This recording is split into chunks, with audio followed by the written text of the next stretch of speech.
Response video to a couple of Piro videos and even Antakantavad, who was, reasonable enough.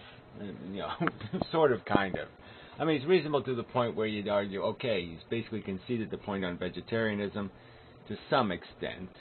And it's just really about the fact that he doesn't like any kind of he doesn't like the sovereignty of the individual to be violated by some sort of notion that we have some sort of knowledge of right and wrong in the world or a consensus. And that argument doesn't really go anywhere. That just has to do with, I mean, I certainly know that rape is wrong. I'm certainly comfortable having a law against rape. We don't need to, no conversation needed. The same with slavery, same with a lot of things. And in the same category for me, with just as much certainty anyway, just as beyond a reasonable doubt to me, is the fact that you don't torture animals and eat them. And this is just the way it is. It's a certainty for me, just as valid, just as real, just as substantial, just as logically unescapable. All right. So anyway, so that's all he's really arguing about is when it's beyond a reasonable doubt. When is beyond a reasonable doubt? When is it beyond not letting it slide? Beyond not socially acting? You know, there's a point where society has to act. Has to say that's just not right. And so we just have different definitions of when an individual can say, no, I want to live in a civilization. I want to live in a society that has these certain these premises and these accepted terms of what civilization is. And I'm not going to accept a civilization that says it can torture. I'm not going to accept it without fighting it. I'm going to say, no, change that. When we, as a country, decide to blow the Geneva Conventions up and decide to depersonalize human beings and say they're not prisoners even though they're in cages, I call the bullshit. I say bullshit. I say we're not a valid country as long as we think that policy can stand. That's just nonsense. So fuck that shit. I'm going to say fuck that shit. And I'm going to say it about the brutal torture of other sentient creatures for invalid, not substantial enough reason, no justification. So anyway, back to Piro, the logic thing, and Piro, there was a part of this video where he made the line like, somebody else can describe to me what I believe or how, my theory or something. And I find Piro very hard to paraphrase, very, very hard to explain what his periodic bullshit is, because sometimes it sounds like it has some sort of capacity to come to some sort of absolute conclusion, and then other times it just seems very mushy and subjective and nonsensical. I can't paraphrase it very well. And even his description of logic, it's not that we fundamentally disagree. I just wouldn't describe it that way, and I don't think it's the efficient way to describe it. And that's sort of what logic does. Logic provides an efficient mechanism to get from premises to conclusions, and it's the refinement and the sturdiness of that the thing you build it on, the cement of it. How firm is the cement you're laying the bricks of the truth with? All right, so I put logic equals probability equals inevitability.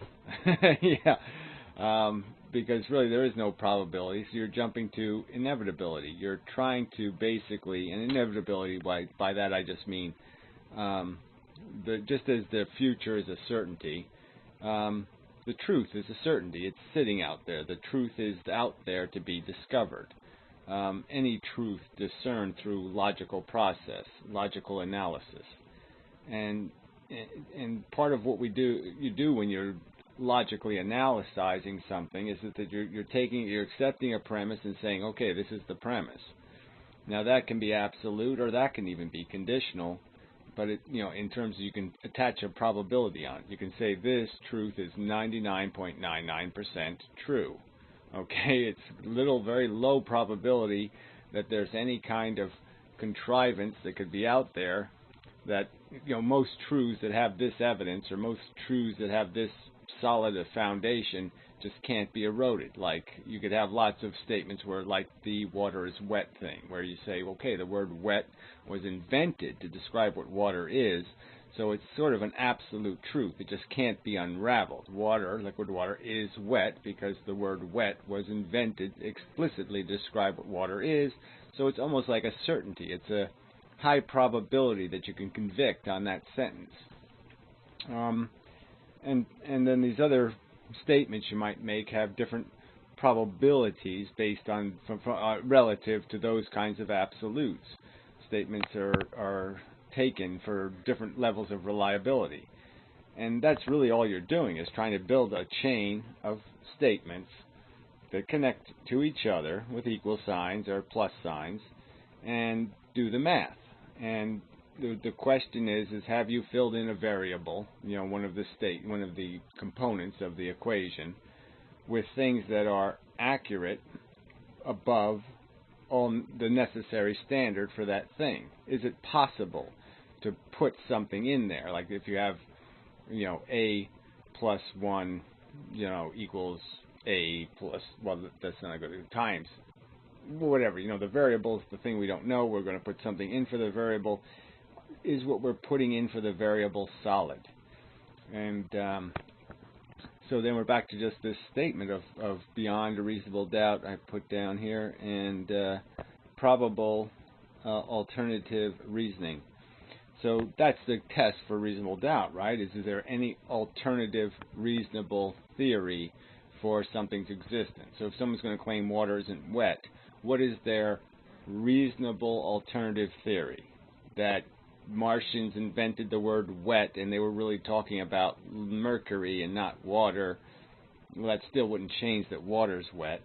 But I mean, some kind of bizarre, is there anything reasonable that we can conceive of to at all challenge the statement? And if there's nothing, if there's no reasonable statement, then you have to, that's just more evidence for the solidity, the firmness of the statement that you're making. And it's, what kind of probability number you give it, absolute, from absolute to insufficient, if that would be the qualifying terminology.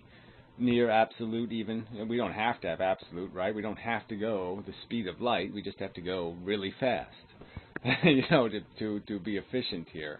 So even stating it in absolute terms isn't necessary. You just state it in terms that are so, well, there's a 1 in 5 gazillion chance that that's not true. Well, if it's 1 in 5 gazillion, who cares, right? You're not going to worry about those kind of odds.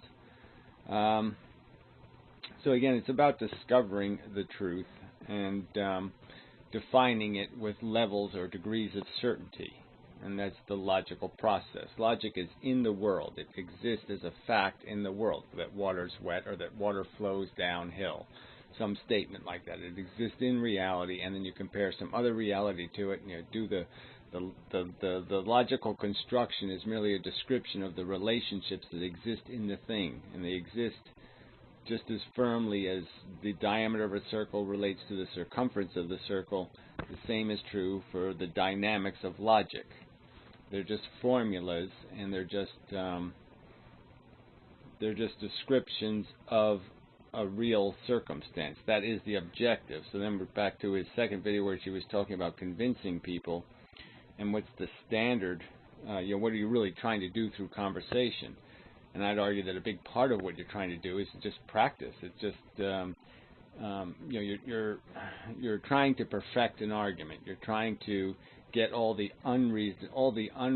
reasonable doubts against your argument out of the argument. So just to try to reduce all the doubt, period, let's just use the word doubt, or the criticism or the critique or the kind of approach, and make that unreasonable. Make it unreasonable to doubt the logic. And so you're just trying to describe it really clean.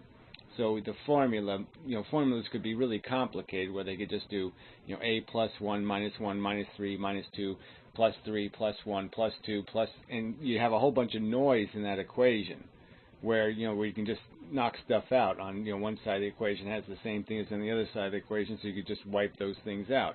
They don't need to be in the equation. You just reduce the equation to the simplest form, Kind of like E equals mc squared was probably a whole big pile of shit before it got reduced to that simple statement. And that's basically what logic, part of the logical process, part of the conversation process, is just whittling the formulas down so then they're really airtight. There's just no noise in them. There's no place for people to get distracted with stuff that are irrelevant to the subject.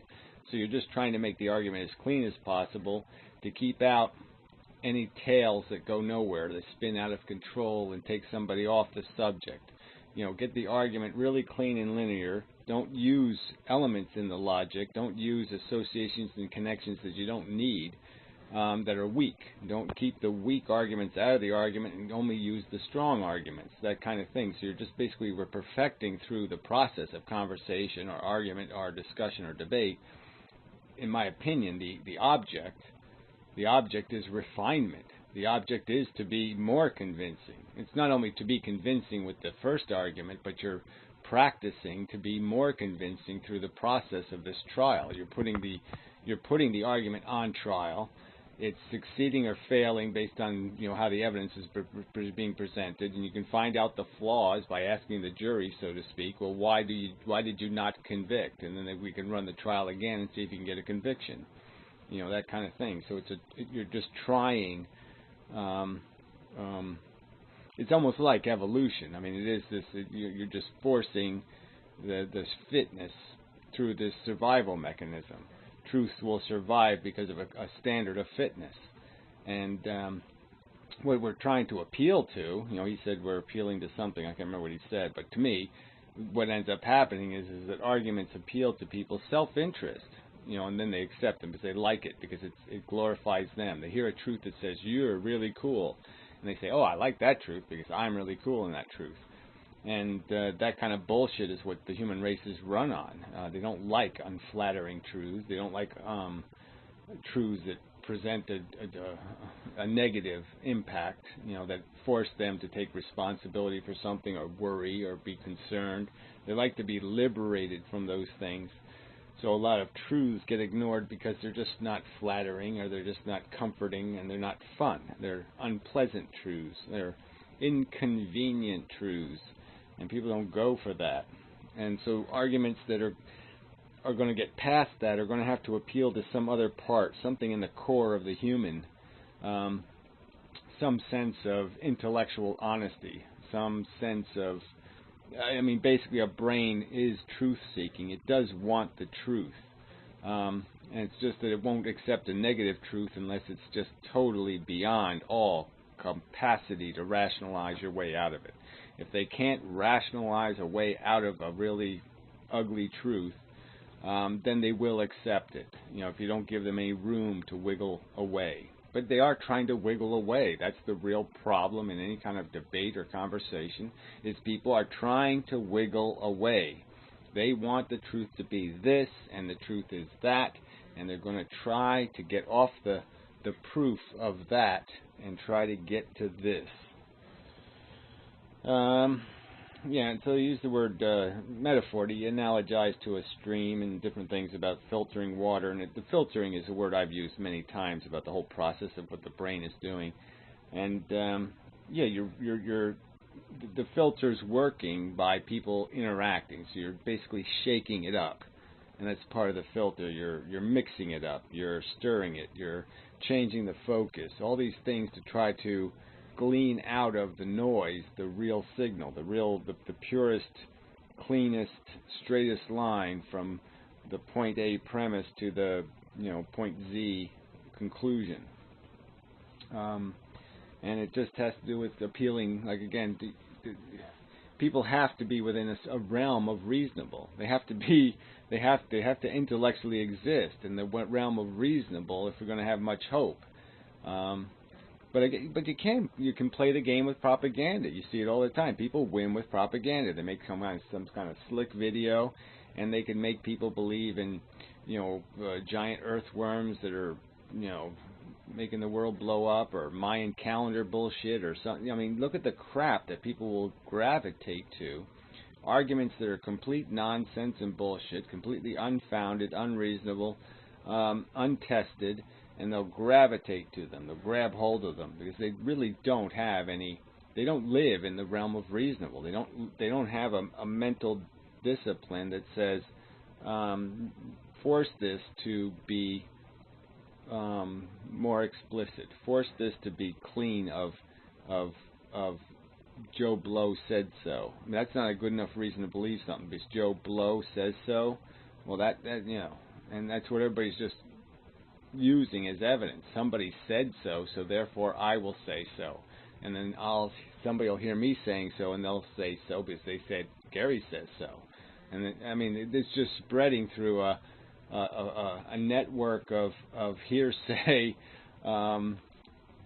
useless nonsense. Nothing's ever been founded. It's just a rumor mill of truth. So yeah, that's the real catch. Is how do you get to? I mean, I guess the first thing you have to convince people of is that they must have a respect for logic as a function and as a method of acquiring truth. They must have respect for the realm of reasonable. They must have a respect for the standard of reasonable doubt. And start applying that to these premises of what constitutes a fundamental perspective here. You know, and if they can just always if they can always just, you know, pop a clown in, you know, if they can always just wild card the equation by saying, but the universe is all a matrix, or, well, this is only happening in this dimension, some other dimension's doing this, and, you know, some kind of crap where they can just, you know, the logic points explicitly, and they're just going to, as soon as it looks like it's going to threaten what they want to be true, they just pull out one of these wild cards, the quantum wild card. You know, one of these bullshit fill-in wild cards that just blow up the equation, because now a fundamental reasonable part of the equation is being doubted because of some pretty much unreasonable expectation that somehow of a magical relevancy, the pot of gold at the end of the rainbow. This also relates to Gray Tex's video. I should have, yeah. I mean, he made another video, just nothing video, and he was claiming, you know, again making the argument that we don't. Yeah, it was in his comment. He made a comment on the video, again claiming that we just don't know anything. Somehow it's all mysterious, and people can't know the implications of their actions. That he's almost denying this whole idea that we do know statistically what's going to happen. We do know that if you go to Las Vegas and you take dice in your hand, certain things are going to happen when you roll those dice, and certain things are impossible because of the circumstances of how you roll them, right? I mean, if we weight the dice or do something else to the dice, we can make it almost impossible for there ever to be a roll where a certain thing will happen, and that's the truth of people's lives.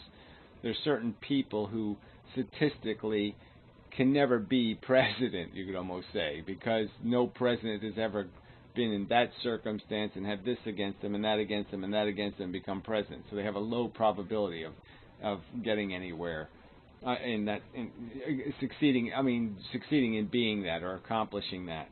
You know, certain things are just doors closed because of the way of the position you're in when you're rolling the dice. Not only what the dice demand anyway. But I just wanted to get to the point that, but we do know. We know quite reliably, generally speaking, the substance of the variables. We know the limits of the irregularities, the improbabilities and probabilities, and there's no reason not to use that information because it does have some explicit truths in it. We do know that when you roll the dice, you're not going to roll a 13. We do know certain things aren't going to happen. And we do know that certain things inevitably will happen, that they are related to rolling dice. Snake eyes is an inevitable consequence of rolling dice enough times. It just is. And it's nonsense to say we don't know. We do know that if you keep rolling dice, this will happen. We do know that 20-year floods eventually do show up. We do know that meteors hit planets. We know that this stuff happens. And to just keep saying that somehow we can escape responsibility for taking care of it or anticipating it or being ready for it by claiming I didn't know. I had no idea that was an implication. I didn't know that was a consequence of my behavior. I mean, knowing that it's possible that a nuclear power plant will melt down is part of responsibly building nuclear power plants. And he's almost saying that it would be feasible for somebody to say, well, I couldn't know for sure it was going to melt down, so why should I worry about it? And so, yeah, I didn't spend very much money, and I wasn't very careful in making the thing, because I just assumed everything would be okay and I'd be lucky. You know, I mean, that's what you get for that kind of thinking. So anyway, enough of a video. Anyway, for, 2 pre-roll videos, gray text, and a Kantavad, all in one video. Sort of. I mean, all from different angles, but this idea of what we're trying to do in this conversation thing, I'm obviously trying to persuade people because I think change is necessary, and I can't change the world. So Piero doesn't have the same panic I have. I have much more. I mean, it's not just some academic process that I'm involved in. I'm not here to just, talk shit and to test my philosophy, and, it's not just academic.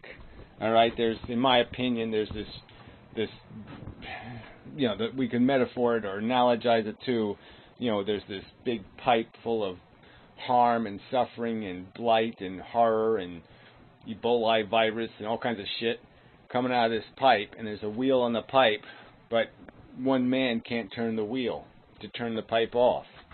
Everybody's got to help out, and so yeah, my urgency is that I got to get that wheel turned, and so that's the only game in town. I mean, there's only one way to success. So that's it. There is nothing. There's no other purpose than to get the wheel turned, and you have to get the wheel turned through doing this stupid conversation crap. I wouldn't be here conversing with the human race if these issues didn't need resolution. I don't need to have the conversation for my own sake. I don't need to have the conversation to strengthen my own beliefs. I'm already quite confident. But I need to have the conversation to make my arguments better, because obviously they're not effective enough. And I need the conversation in terms of the fact that I need to talk to the people that need to change their perspective for me to get them to be willing to turn the wheel off. Yeah. So anyway, enough of a video. And such. I moved around. Somebody suggested I should move around, but the house is a mess. There's no point in moving around. It's fucking a mess. This is a pretty cool thing, but the light burned down. I have to fix it. It has little animals in it, and they run across the screen here. Where's the on-off switch here? Must be on the back. No. Might still work. I don't know. Yeah, it's not plugged in probably. Anyway, but yeah, the light burned out. So this is when the turning stopped. The light still works, but stopped turning. Let's see. Yeah, like little fish. They move. I gotta fix it. Yeah. Anyway. Touch. Yeah, that's all you really need to see. Killed my plants. Blue light.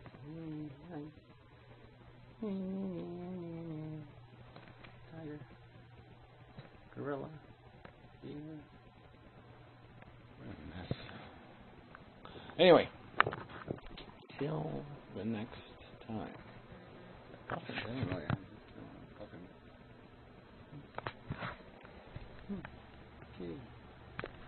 Anyway, Galileo thermometer. Yeah, it's warm in here. They're all down just for one. Okay, till next time.